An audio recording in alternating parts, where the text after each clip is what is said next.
Greetings, ladies and gentlemen. It is your favorite dark sorcerer here, and today I'd like to talk to you a little bit about demonolatry for the neophyte. Most individuals that get into Satanism, demonolatry, or any spiritual path that deals with the demonic or the spiritual side of things don't really understand the applications of things like prayer, worship, building up a rapport with a spirit. More so, they don't really understand what it's like to work with a being on a specific topic, which is why it's always good for you to do your own homework and research the spirit that you're interested in working with. More so if you understand that these spirits want to work with you. Okay. You got to remember that not every spirit really wants to work with you. You know, every system going back before Zoroastrianism, long before the JCI, the Judo Christian institutions, going all the way back to Sanskrit and ancient times, has shown two types of spiritual entities. On one hand, you have the beneficial spirits. If we go by the Greek definition, we have the daemon, much like you have the devi. Okay, but on the other hand, you also have the coco daemon. The coco daemons are considered to be baneful, harmful to the practitioner or to the human that is trying to contact them. You see the same thing in the Devi, which is a Hinduism system. You go into Norse mythology and you see the elven, the dark elves, the black elves, and the white elves. So you got three characteristics there, much like the modern day angelics, celestial, spiritual, and then you have the shadow, which is the demonic side of things. So understanding this process, you get to understand, okay, this is what I relate to, this is what I connect to. How can I delve into a system and begin with a spirit? How do I make contact with a spirit? Well, the first thing you need to understand is how to erect an altar, a sacred space. Second of all, you got to understand how to charge a sigil, a seal of that spirit. And third, how to summon them. Summoning a spirit is a lot different from doing an invocation or an evocation. If you're doing an invocation, you're bringing the spirit into a full manifestation within your temple, your peristyle if you're into voodoo. Okay? Sanctuary if you're into the JCI aspects.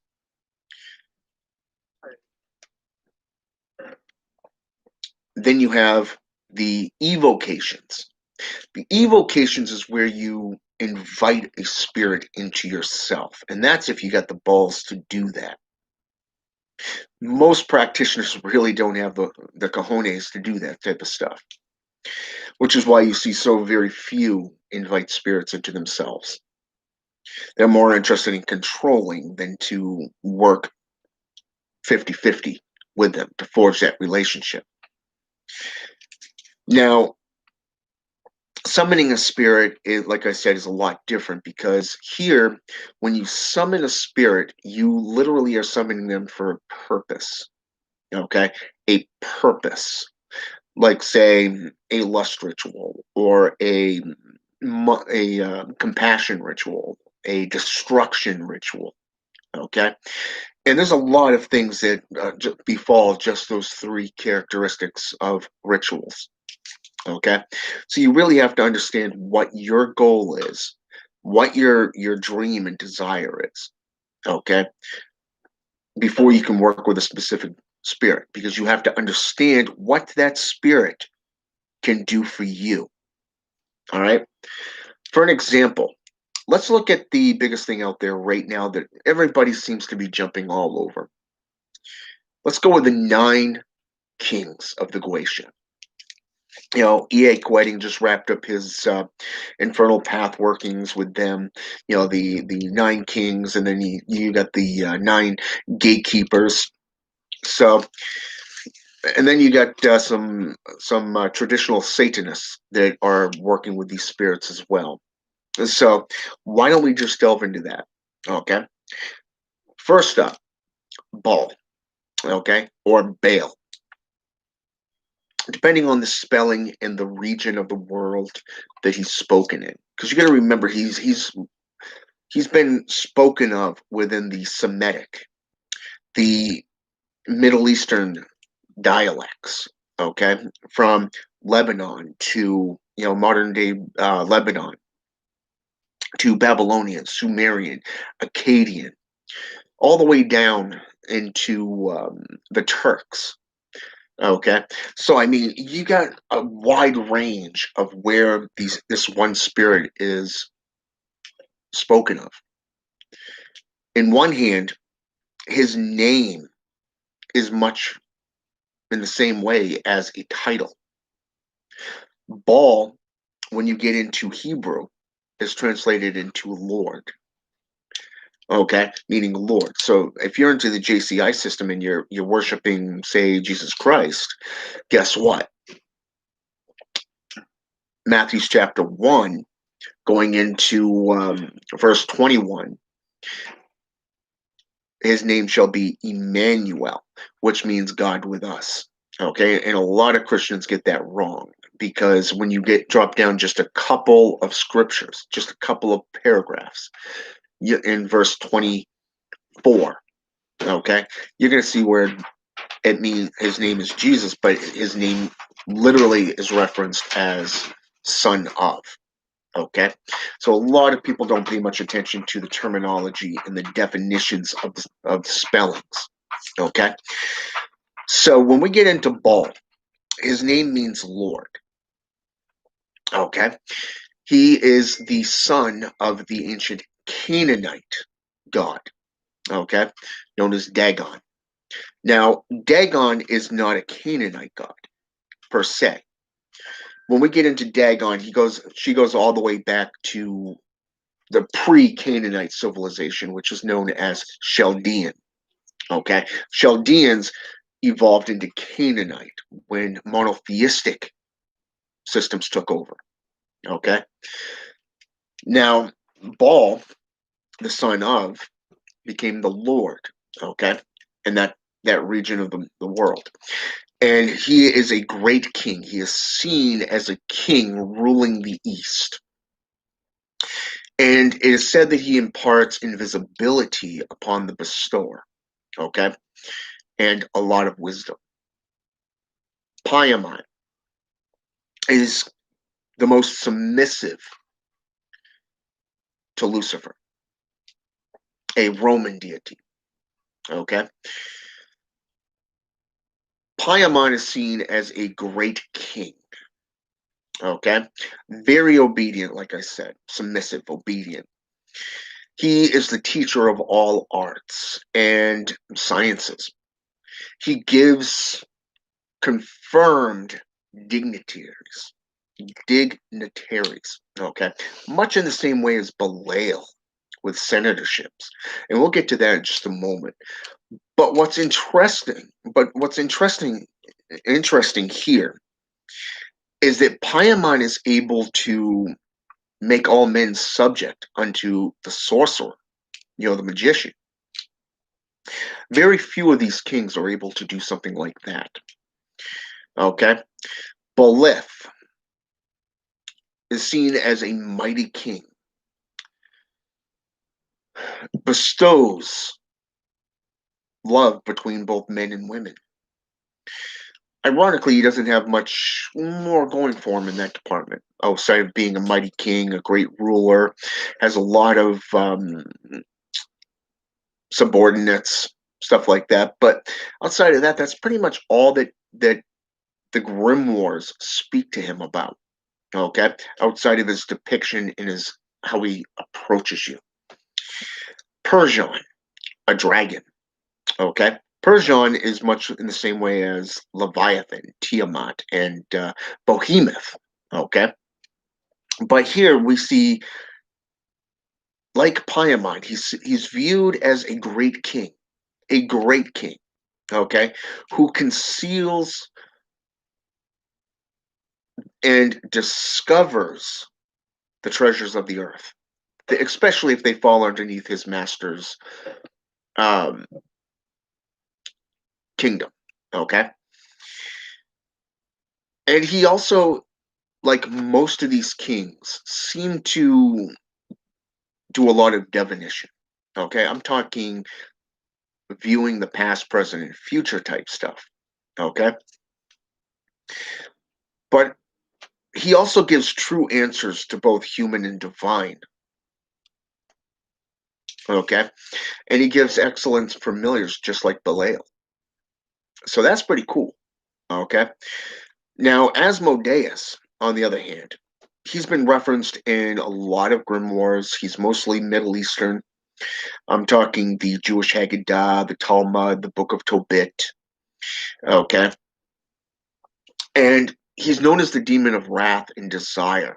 Okay, but he's also associated with necromancy, which was kind of interesting because when you look at the Book of Tobit, it actually refers to a lot of necromantic rites and rituals that he performs. And he's, again, you see, unlike the others, you got Baal, who was a king, Paimon, the great king, the mighty king Beleth, okay, the great king Persian. But here, Asmodeus is viewed as a powerful king, okay, who gives the ring of virtue, the only individual to be able to bestow you with that ring of virtue, okay?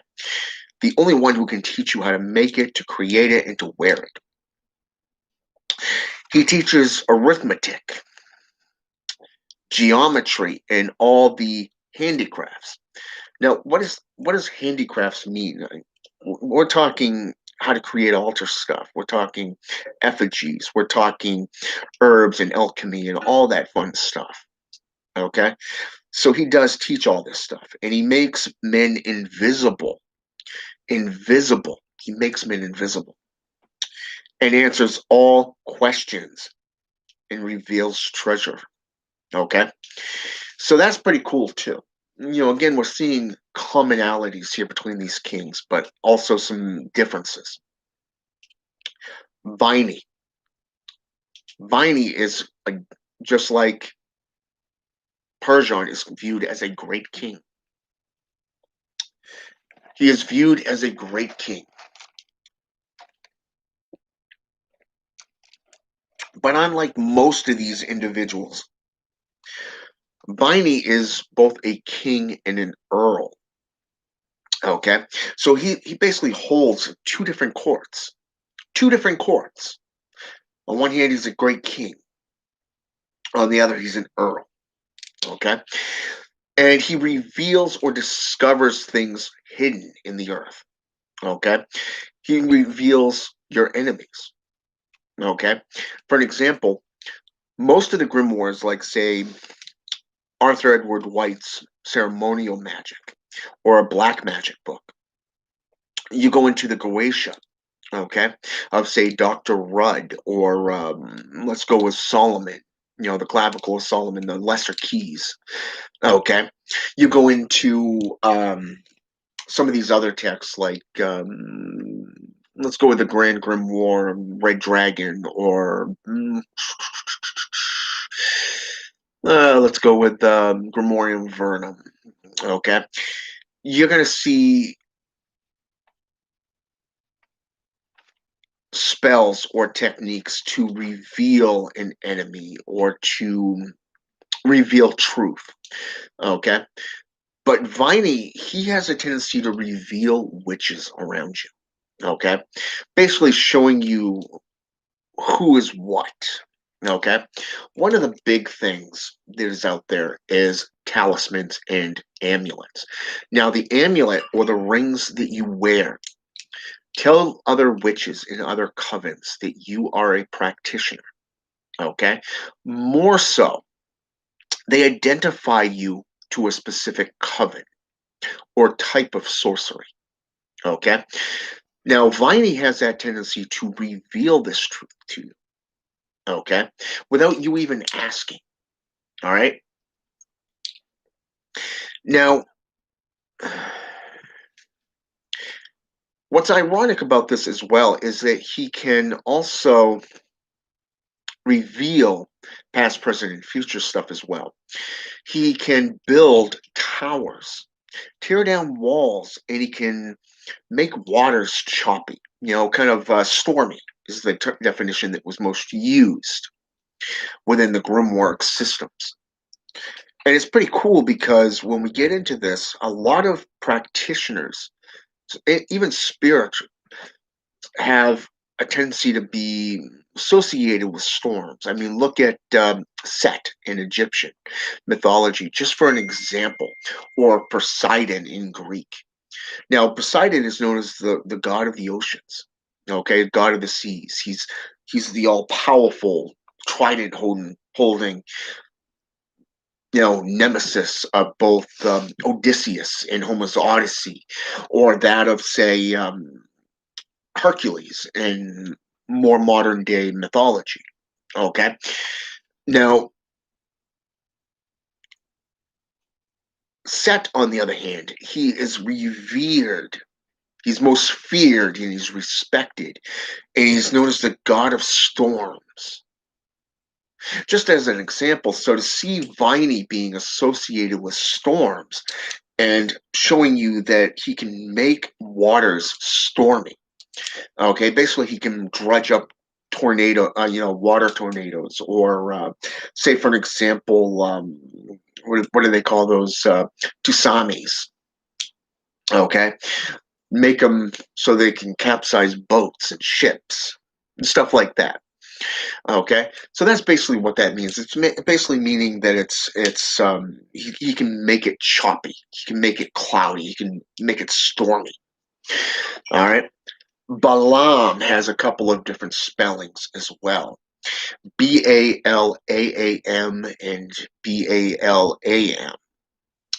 So this is the next king. Okay. He's known as a terrible and powerful king. Terrible meaning he's moody. He's not not a pleasant being at first. But that he's also not afraid to show you that he's very powerful in nature. And he is a diviner of both past, present, and future aspects as well, just like these others. And what's interesting is that he, how should I say this? He can give true answers. He can make men go invisible and impart wit. Okay? He can impart wit and make you go invisible, basically, where you're able to go through a crowd. And if we look at, say, for an example, let's go with some of these more combative ministry type, like say the 10th to the 12th century secret group. And, this group was actually ministers. They were highly religious, but yet they were highly skilled in combat. So it was said that it was confirmed that they were responsible for over 300 confirmed kills of dukes, earls, very powerful and prominent individuals between the not the Hungarians, but the Mongolians and the Turks. Okay. And this group resided in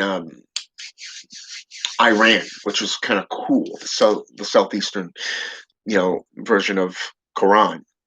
And when you get into more modern days, you have the what is that video game series?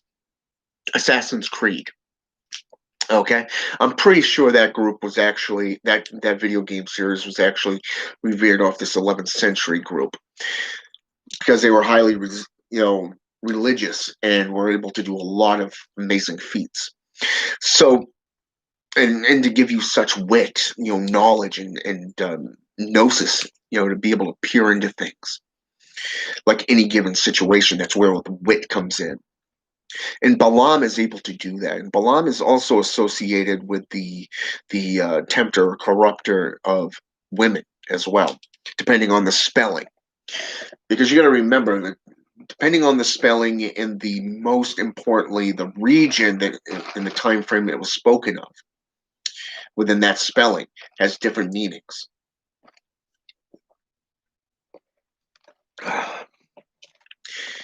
Zagon.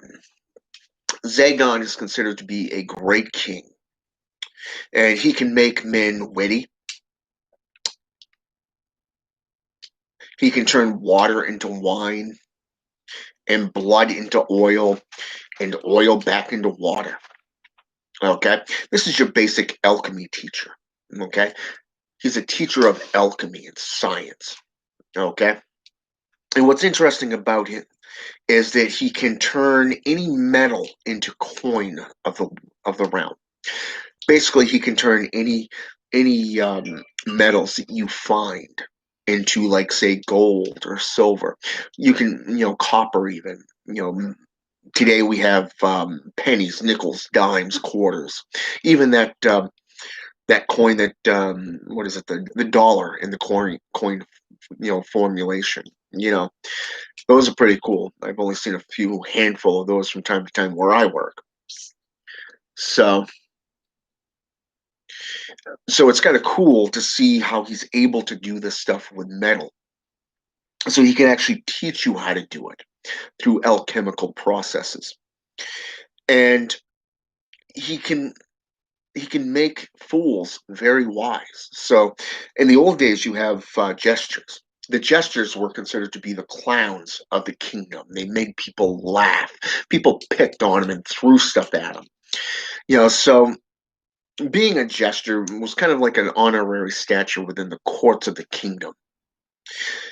And it's unlike today where we actually can go to rock concerts or to see comedians like Jeff Dunham or Ricky and what's his name there, Fluffy. Okay, love that guy. He's hilarious. Both of them are. So to make somebody somebody who's acting the fool, he can make them very wise. And what's interesting is that when people see fools, they don't add in the fact that there can also be wisdom there. There can be wise people, that they can be wise. So a lot of time these individuals who are acting the fool are actually wise in nature. They can listen, they can get into any arena that you would be not paying attention to, just to learn your secrets. Okay? And finally, let's get into Belial. Belial, the great king spoken of in the scroll of Amram, okay, the Dead Sea Scrolls. He is known as the leader of the sons and daughters of darkness and opposed to that of Michael and the sons and daughters of light. More modern day, he's associated with Satan. He's associated as an angel who fell third behind Lucifer. Okay. Now, what's ironic is his mythology states that he is the worthless one. He is worthless because he's dark. He's unredeemable. He's known as a mighty king who distributes senatorships. Now, you remember what I said earlier with the other king, that he can dignitaries. He can bestow dignitaries. Well, in this case, you're talking senatorships. You're talking ambassadorships. Okay? So not only does he bestow this title upon you to make you a master like him, because his name translates into he who has no master. He can make you a master. He can make you a senator. He can make you an ambassador. And he bestows great familiars. Exhibit A is parked right here next to me. Exhibit A. See, that's my baby girl that he gave me. Okay. So, and so he does give excellent familiars. And he causes favor between friend and foe. Okay. So let's say, for an example, you have an enemy that has something you need. Now, what happens if you both have a common ally, a common enemy? You can actually gain favor with that enemy to work against a greater enemy, okay? Or to achieve your goals into learning. Years ago, Balil taught me the best way to defeat an enemy is to learn from them. Learn from them and use their own techniques against them. It works, trust me. It's the art of cognitive warfare.